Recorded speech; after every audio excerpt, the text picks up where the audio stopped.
Welcome, everybody, at another episode of the Wrestling vs. the World podcast. If you're enjoying your day, awesome. If not, well, this episode better cheer you up.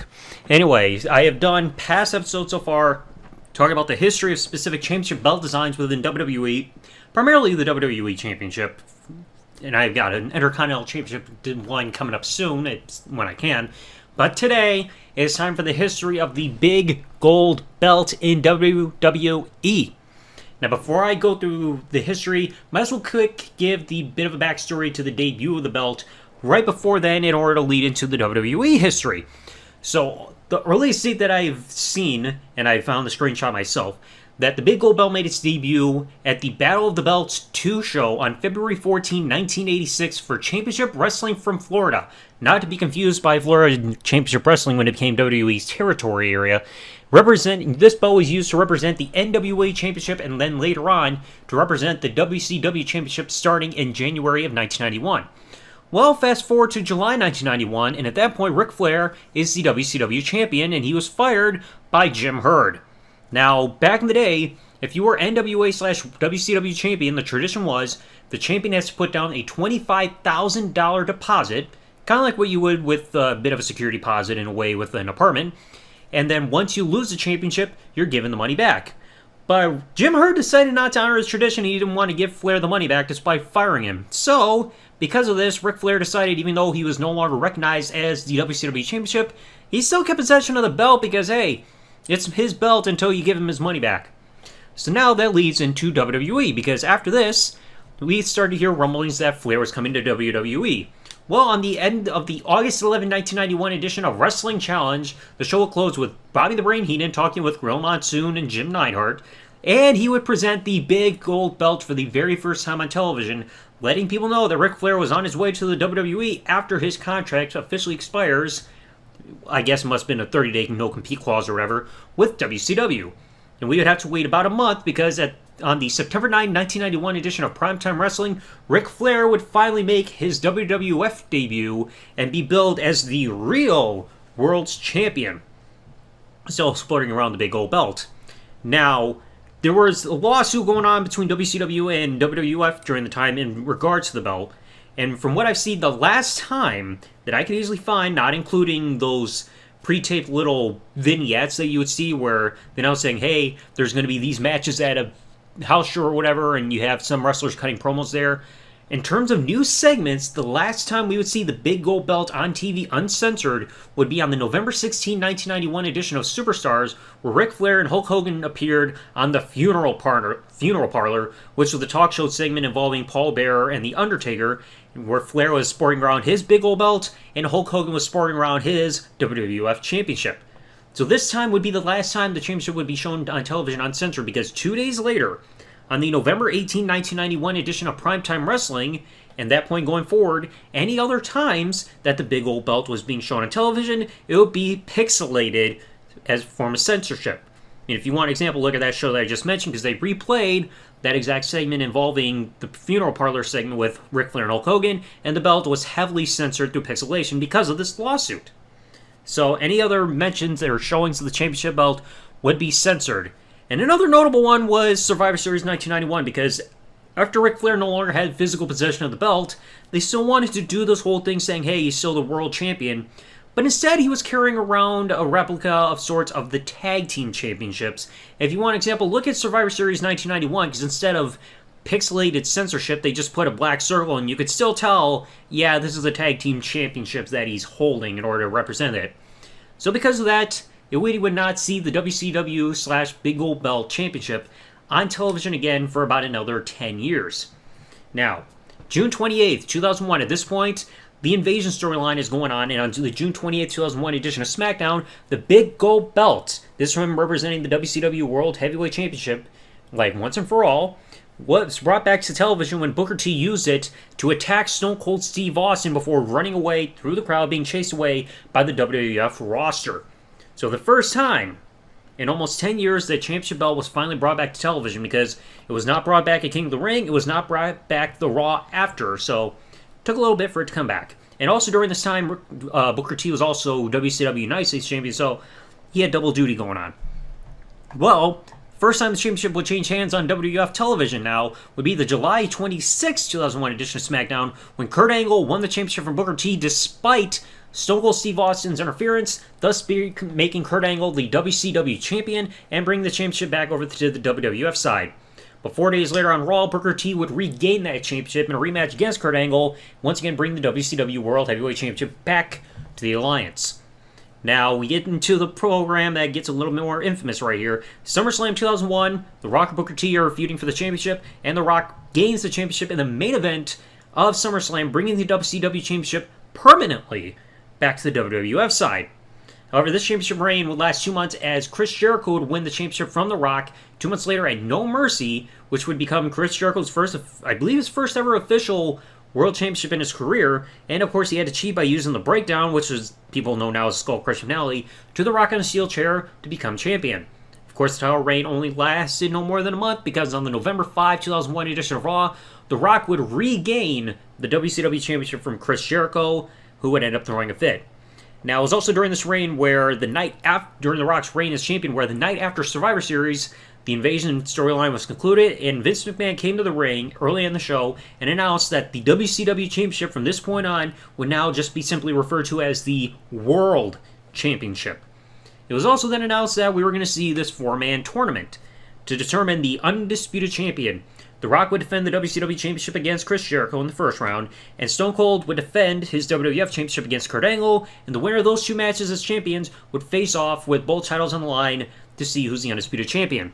So within the first round, Stone Cold, of course, retained his title against Kurt Angle, but then Chris Jericho, with the low blow and rock bottom, would win the World Championship from The Rock, and then right afterwards would unify it with Stone Cold's WWF Championship, becoming undisputed champion. And of course, with this unification, it would permanently retire the Big Gold Belt, being known as the WCW/World Championship during this championship's lineage. And of course, both belts would be used to represent the WWF Undisputed Championship going forward. Now, I've also mentioned these next two facts back with the Undisputed Championship belt design, like we also saw with Chris Jericho. WrestleMania 18, Triple H would become the Undisputed Champion by defeating Chris Jericho, so he would gain possession of both belts. And then on the April 1st, 2002 edition of Raw, not only did the Attitude Era of belts design finally retire / Big Eagle belt, but the Big Gold Belt would be taken off television for the next 5 months as we went back to a single championship belt used to represent the WWF Undisputed Championship going forward. Now, like I said, with this championship belt, the Big Gold Belt would be gone for the next 5 months because on the September 2nd, 2002 edition of Raw, the Big Gold Belt would be brought back as Raw GM Eric Bischoff would hand the championship to Triple H and announce him as the new World Champion. Now, I've seen people say that the championship was handed to Triple H for no real reason. This happened because the week prior, Triple H became the rightful #1 contender to the Undisputed Championship, which is held by Brock Lesnar when he defeated The Undertaker the previous week on Raw, but he couldn't get his title shot because right after Triple H became #1 contender, it was announced that Brock Lesnar became SmackDown exclusive. Therefore, it left the WWE Raw brand without a World Championship. So, because of Triple H becoming the #1 contender, Eric Bischoff pretty much just gave him the Big Gold Belt because, hey, you're technically our champion now because you got nobody else to fight. So he handed the Big Gold Belt over, and we got the first ever WWE World Heavyweight Champion, and this was the start of Triple H's reign of terror. And what I see, it looks like the belt kind of got re-leathered a little bit because the ends of the belt straps kind of look round originally, and this one it kind of looks like they flanned it a little bit with the ends where the snaps go. So Triple H would start his reign of terror. He would retain the championships at Unforgiven against Rob Van Dam and No Mercy against Kane with old Katie Vick angle. But then came Survivor Series, the very first Elimination Chamber match as Triple H defended the World Heavyweight Championship against Shawn Michaels, Rob Van Dam, Chris Jericho, Kane, and Booker T. With his world title on the line, of course, Triple H had the match. He injured his throat because of RVD's botched 5-star frog splash off the chamber pod, but he still kept going. At the end, Shawn Michaels Triple H would be the last two remaining participants, and Shawn Michaels would win to get his only World Championship run during this 2002 to 2010 in-ring return. So Shawn Michaels had his good comeback story. Unfortunately, the title reign did not last long, as the following month, he would drop it back to Triple H in the 3 Stages of Hell match at Armageddon. Now, something notable that I got here too is the March 10, 2003 edition of Raw. The Big Gold Belt pretty much got its redesign there. From what I've seen, they finally got the WWE logo at the top of the belt for branding purposes. The strap looks like it was completely redone to where it's more thin, like past the side plates. And it looks like the plates themselves also got redesigned, because if you look at the belts, you see the designs with like those men that are wrestling each other. It looks like they flattened them a little bit to make them less sticking out on the plates. So looks like the belt itself got a brand new redesign in more ways than one going forward for the WWE marketing purposes. Now, Triple H's title reign would finally come to an end for this one reign here at Unforgiven 2003, when Goldberg won the championship from Triple H in a title versus career match, and this would make Goldberg the very first man to hold the big gold belt when it was representing the WCW Championship, as well as now representing the WWE World Heavyweight Championship. So very first man to hold this belt under two different lineages.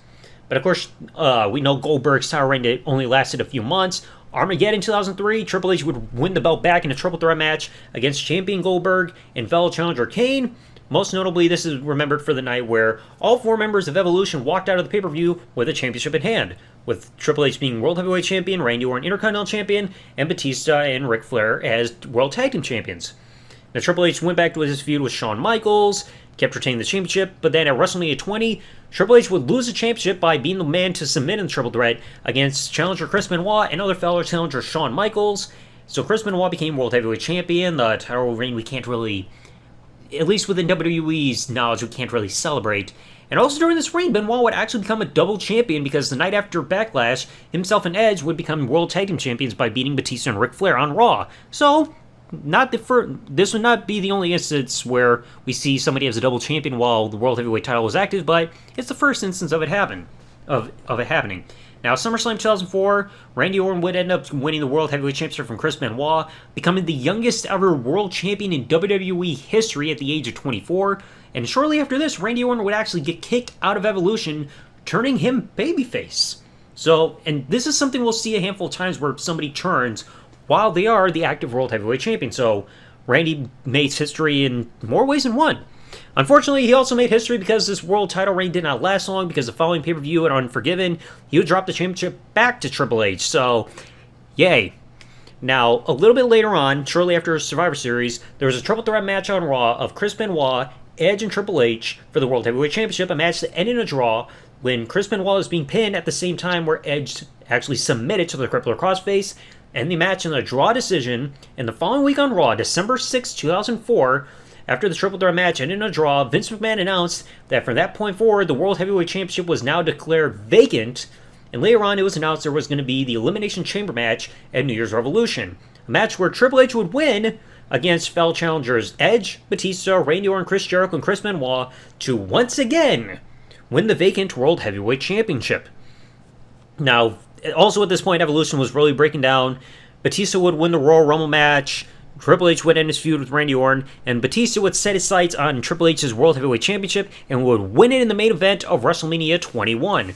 Now, also during this reign, the title itself would become SmackDown exclusive once Batista got drafted over SmackDown as the final pick of the 2005 draft lottery, while the WWE Championship was brought over to Raw. And also during this reign, Batista would also become a double champion when himself and Rey Mysterio won the WWE Tag Team Championships from M&M right before Armageddon. So Batista was the second man to become a double champion while the World Heavyweight Championship was active. Now we also got to remember this title reign actually came to an abrupt end, because on the January 13, 2006 episode of SmackDown, Batista would open the show and would announce that due to a legit injury he suffered at a house show at the hands of Mark Henry just earlier that week, he would be forced to relinquish the World Heavyweight Championship, with this being the longest run with the World Heavyweight Championship, beating Triple H's run from Armageddon 2002 to Unforgiven 2003 by a mere 2 days. So he just barely edged out making the record. And then later on in the main event, there was a big battle royal to determine who would be the World Heavyweight Champion, and Kurt Angle, who jumped ship over from Raw, which in storyline was explained that his contract on Raw expired and he jumped over to SmackDown in the meantime, and he won the battle royal to become World Heavyweight Champion. And this whole move would also turn him babyface, because this transitioned him into a feud with Mark Henry, who was the last person he eliminated in the battle royal match. Now, Kurt Angle would also have an amazing match, retain the championship at No Way Out against The Undertaker, but then the title reign would end at WrestleMania 22 when Rey Mysterio would win the triple threat with also fellow challenger Randy Orton. So, even though they were doing the whole thing with kind of explaining Eddie's death, Ray got a good, feel-good victory here on this night. Now, unfortunately, Ray was a poorly booked champion. We all know that. In the Ray American Bash a few months later, he would drop the championship to King Booker. Because Chavo Guerrero turned heel and slammed him in the head with a chair, so Rey Mysterio's World Heavyweight title reign ended with a whimper. Now, King Booker would then go into a feud going on with Batista and everything, would drop the championship at Survivor Series to the Animal, so he regained the championship that he had never technically lost earlier that year. So Batista would regain the World Heavyweight Championship, keep the championship for a few months, and then would lose it to The Undertaker at WrestleMania 23, The Undertaker getting this title shot from winning the 2007 Royal Rumble match, and this would mark not only Undertaker's first ever World Heavyweight title reign, but this would also be his first world title reign in general, since he lost the WWE Championship back at Vengeance 2002 against The Rock and Kurt Angle. Now, unfortunately, The Undertaker would get injured during this title reign, and on the May 11, 2007 edition of SmackDown, The Undertaker would technically retain the World Heavyweight Championship, even though they had to edit the footage here, and through a draw decision in a steel cage match against Batista when both men's feet hit the floor. But again, you watch the footage, you could tell it's edited. After the match ended in a draw, Mark Henry would attack The Undertaker, which would prompt Edge to cash in his newly won Money in the Bank contract that he just won from Mr. Kennedy 2 spears later, and he became the brand new World Heavyweight Champion, also jumping ship over to SmackDown in the process. Now, unfortunately, Edge's title reign would also end due to injury, because 2 months later, on the July 20th, 2007 edition of SmackDown, Edge would be forced to relinquish the World Heavyweight Championship due to a legit torn pectoral muscle injury he suffered the week prior. They say, I believe it had to have been during the whole Mardi Gras celebration that also involved Kane, that's what they're saying. And so they had to vacate the championship, and just like we saw a year and a half prior, we're going to see the new World Heavyweight Champion be declared in a Battle Royal, and who won this one? The Great Khali. Yeah. Like, the only defense I'll give to this decision is at least they put it on the guy who at least had a lot of momentum, because the Great Khali just finished his feud with John Cena prior to this over on Raw before getting drafted over SmackDown, so there's that. But the Great Khali's title reign was bad, terrible matches. Thankfully, it did not last long, because in Unforgiven 2007, Batista would regain the championship once again in triple threat against champion the Great Khali and fellow challenger and his best friend Rey Mysterio. So Batista would be champion again, retain the Punjabi prison match and No Mercy, conclude the feud with The Undertaker, but then Armageddon hits. Triple threat match. I mean, holy cow, a lot of triple threat matches where the World Heavyweight title is changing hands, and Edge would become World Heavyweight Champion when he defeats champion Batista and fellow challenger The Undertaker. So Edge would become World Heavyweight Champion again after returning from injury and everything, and there was a whole scandal that was going on involving pharmacy and all that stuff. You guys know that by now. Edge would keep the championship for a few months, but then would drop it to The Undertaker at the main event of WrestleMania 24, which I believe they tried to build it as streak versus streak, as well as champion versus streak, because Edge technically, well, you could kind of say he's technically undefeated at WrestleMania, even though he didn't win at 23, but he wasn't there to the conclusion of the match for the Money in the Bank ladder match. But main event happened, The Undertaker would defeat Edge for the second year in a row second year in a row where he leaves WrestleMania as the World Heavyweight Champion. Unfortunately, they also did another angle in here where they were saying that Undertaker was starting to do the Hell's Gate submission hold, and on the May 2nd, 2008 edition of SmackDown, acting general manager of SmackDown, Vicky Guerrero, would strip The Undertaker of the World Heavyweight Championship due to the dangerous harm that his submission hold was causing. So she would strip the championship from The Undertaker, and from this point up until about a year and a half later, there would be a ban on the Hell's Gate submission hold due to the dangers that it threatened. So then the titles they were put on the line at Judgment Day. There was no champion because Undertaker won via countout. You can't have a title change because of that. So then this would set the stage for One Night Stand, where it was a TLC match between Edge and The Undertaker for the vacant World Heavyweight Championship, and The Undertaker, who lost the match, also had the pre-match stipulation added in that his loss meant he was banished from the WWE, so The Undertaker would be off television for a little bit.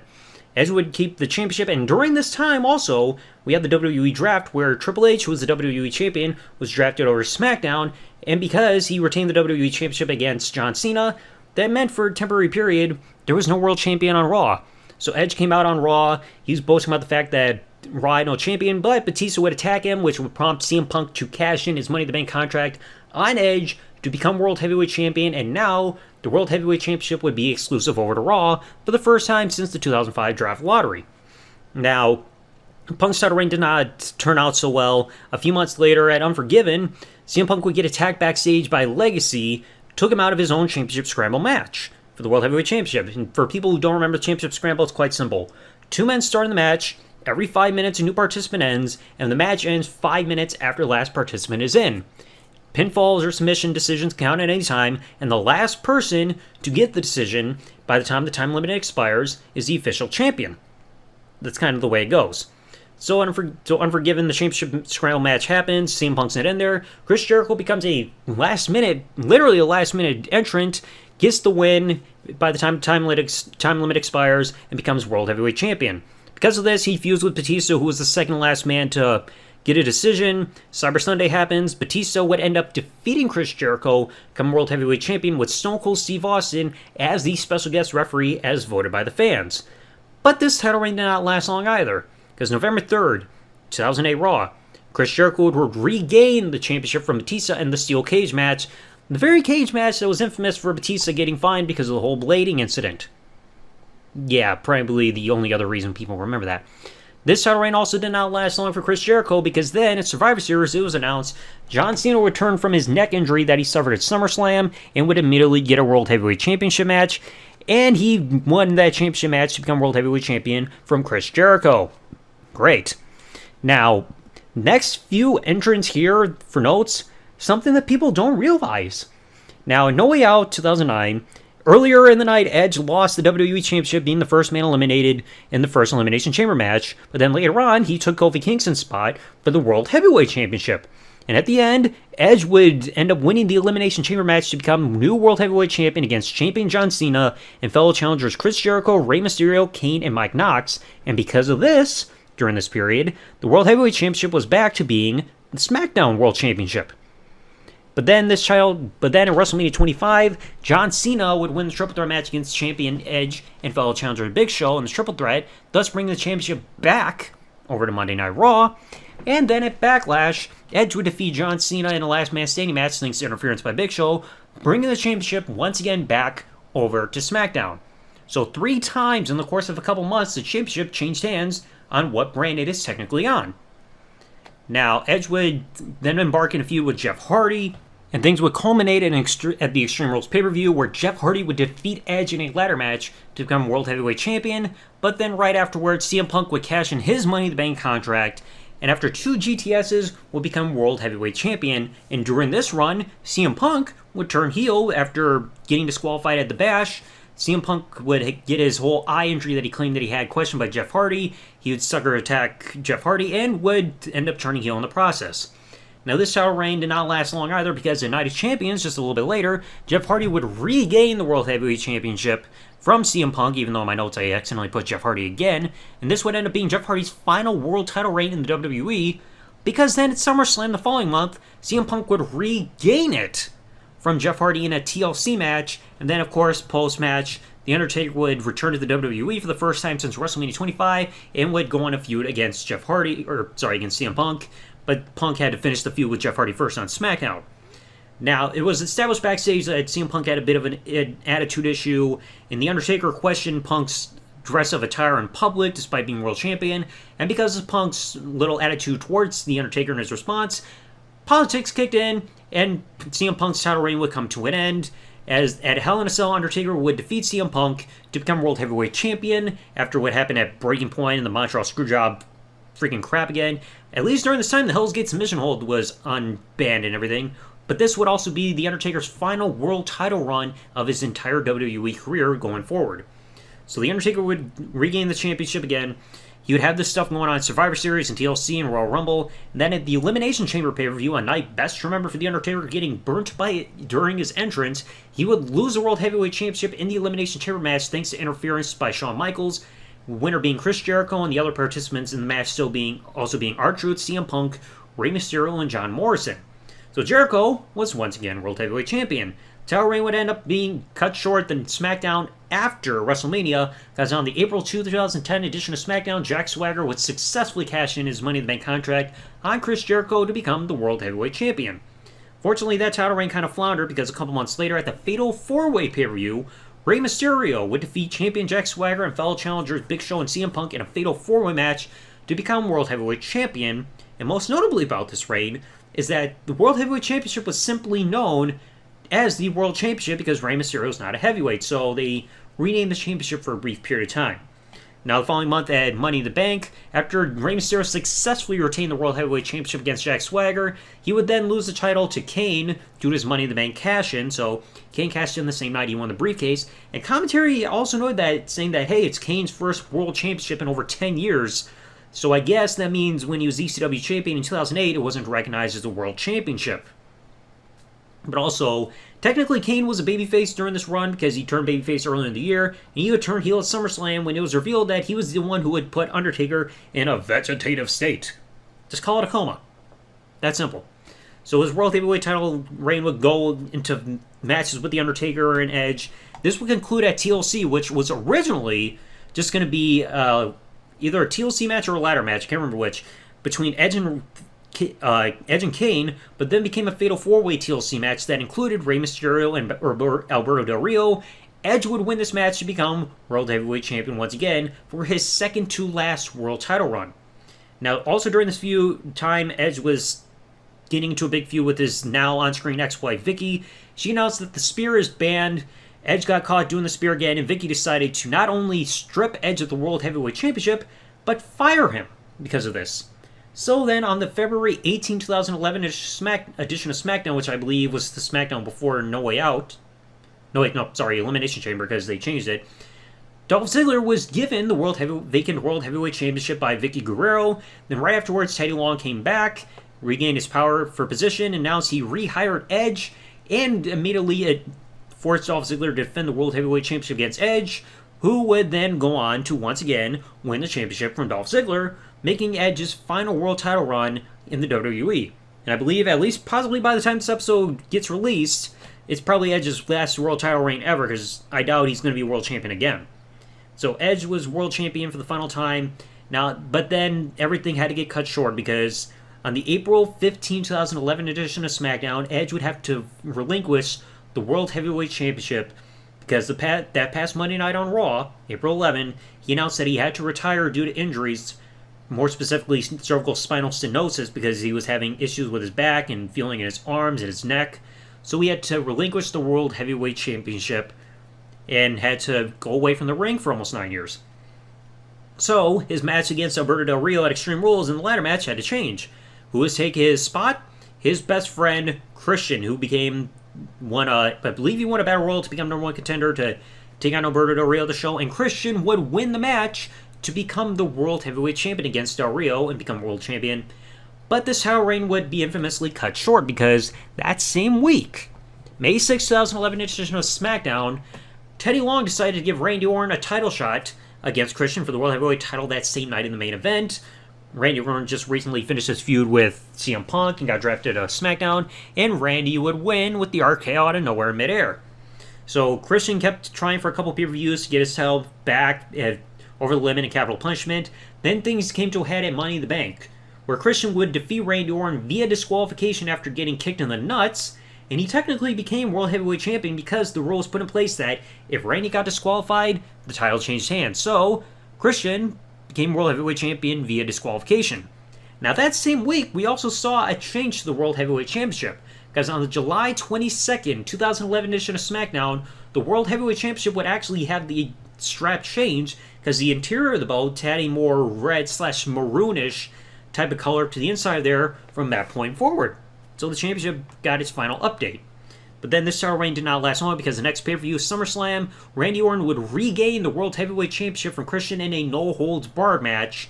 So, World Heavyweight Champion once again. Now, also during this time, the brand split shortly thereafter would end during Randy Orton's World Heavyweight title run. Therefore, the World Heavyweight Championship was no longer counted as being brand exclusive, because now it could be defended against anybody on either show. And who was his first opponent after this? Mark Henry, who, during this whole Hall of Pain thing was going on, would defeat Randy Orton at Night of Champions to become World Heavyweight Champion after 15 years on the main roster. Took that long to become World Champion for the world's strongest man. Now, Mark Henry was having this pretty damn good feud with the Big Show going on and everything. Things had to get him cut short at TLC because Mark Henry was injured during time. He would lose the World Heavyweight Championship to Big Show in a chairs match, which they say was Big Show's 9-year drought from World Championships being ended because his last world title reign was when he lost the WWE Championship to Kurt Angle at Armageddon. So again, ECW Championship did not count as a world title to them, even though he was the second man to hold the championship when it was brought back under the WWE banner. And during this, I believe they keep saying that Big Show's title reign was clocked in at 45 seconds during this because Daniel Bryan afterwards cashed in his Money in the Bank briefcase on Big Show, who was laid out with the DDT on chairs by Mark Henry after the match. And Daniel Bryan became new World Heavyweight Champion. They say it was 45 seconds. It was longer than that. They exaggerated, alright? So Daniel Bryan became new World Heavyweight Champion, and during this run, Daniel Bryan would slowly turn heel and started being an obnoxious heel. The whole yes stuff started, so that changed his career. Then WrestleMania 28, Sheamus, who won the Royal Rumble match, squashed Daniel Bryan in the opening match of the WrestleMania to become World Heavyweight Champion. I've discussed his babyface run. I do not want to go through it again. Sheamus just plowed through everybody. Hell in a Cell, later on that year, he would cleanly drop the championship to the Big Show. And surprisingly, it wasn't inside Hell in a Cell, which is a bit of a surprise, because one Hell in a Cell match tonight probably could have done it properly, but once again, Big Show became World Heavyweight Champion, this time being a heel. So Big Show held the championship for a few months, and then a bit of an issue happened. On the January 11, 2013 edition of SmackDown, Alberto Del Rio would win a last man standing match against Big Show to become World Heavyweight Champion. Why was this a problem? Because there was the instance known online at the time where the WWE website actually spoiled this. They leaked it early on their own website, outraging fans because, hey, you guys spoiled it. We didn't want to know it right on WWE's website. I'm sure people kind of have fond memories remembering that. So Del Rio was champion. Then Raw after WrestleMania 29, Dolph Ziggler would cash in his Money in the Bank briefcase successfully on Alberto Del Rio to become two-time World Heavyweight Champion. But then Dolph Ziggler was plagued by injuries because at Extreme Rules he was supposed to defend the World Heavyweight Championship in a triple threat ladder match against Jack Swagger and Alberto Del Rio, but he got concussed because of Jack Swagger, so they had to change the match. Ziggler was off TV for a bit, and then at Payback, Del Rio would regain the championship from Dolph Ziggler, a match that saw a double turn between both men because Del Rio was becoming a ruthless heel who was constantly targeting Dolph Ziggler's head, and Dolph Ziggler turned babyface the result because he did that whole never say die, give up attitude like a normal babyface would. So, a double turn as the title change happened. So Del Rio was champion again. He would lose it a few months later because John Cena, who we had not seen since the night after SummerSlam, was announced he was coming back from his triceps injury a little bit early and was getting a World Heavyweight title shot against Del Rio at Hell in a Cell, and he would defeat Alberto Del Rio to become World Heavyweight Champion. So once again, John Cena comes back from injury and he gets a title shot. Yeah, it makes perfect sense. So John Cena would be World Heavyweight Champion, and then at TLC, things truly culminated because there was a TLC match between WWE Champion Randy Orton and World Heavyweight Champion John Cena.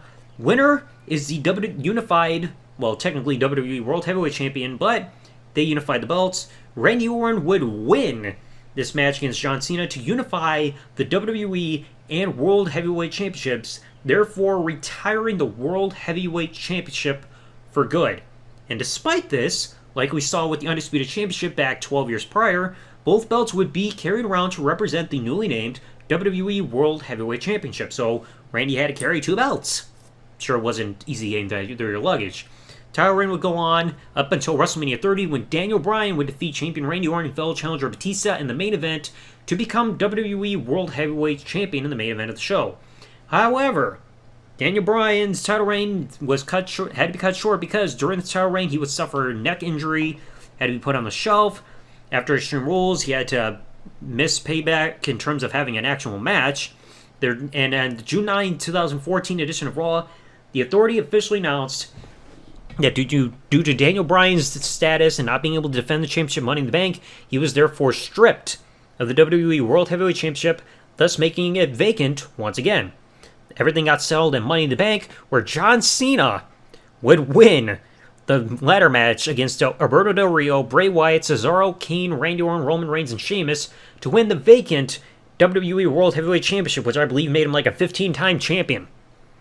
And then finally, things came to an end for the big gold belt because the next month at SummerSlam, Brock Lesnar would squash John Cena in the main event to become WWE World Heavyweight Champion, thus making SummerSlam the last time we would ever see the big gold belt on screen for WWE, because the next night the WWE World Heavyweight Championship went over to being represented with one single belt with the updated WWE logo on there. So therefore, the big old belt was finally, after all these years, no more. So I mean, the big old belt is definitely one of the most beautiful belt designs in wrestling history, without a shadow of a doubt. Now, when it comes to, I've asked this question before involving past belts. I'm going to ask you here, and I'll give my answer in just a moment. Out of everybody in WWE, right, everybody that's held the big old belt in WWE, who's the first person you personally think of when you see the big gold belt? For me, the number one person, at least on the WWE side, I immediately think of Triple H when I see the big old belt, mainly because it was the Reign of Terror, but he was the person that I thought of when it came to who I keep picturing with the big old belt. Second choice would have been Batista, because that lengthy World Heavyweight title reign, that there were times where there were rumors where it was going to end early, but plans change and everything, but Batista would be the second choice of who I picture with the belt. But for me, at least within WWE side, I immediately think of Triple H when I think the big gold belt in WWE.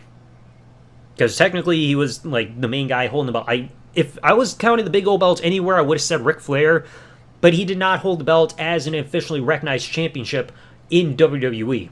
Because again, when he brought that belt over in 91, he was no longer champion, he just held the physical belt because of the whole lawsuit going on with WCW.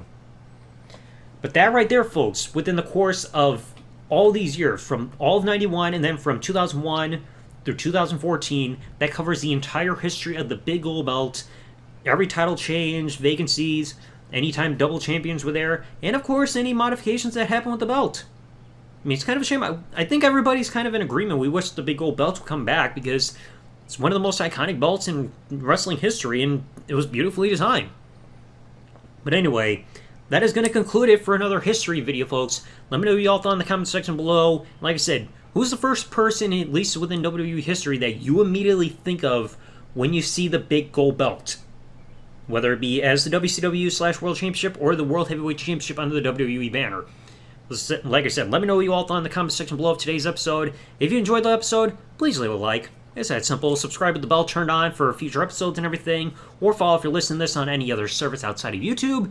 And I shall catch you all in the next episode. Thanks for listening, everybody. Like, comment, subscribe. Peace out, and good day, everybody.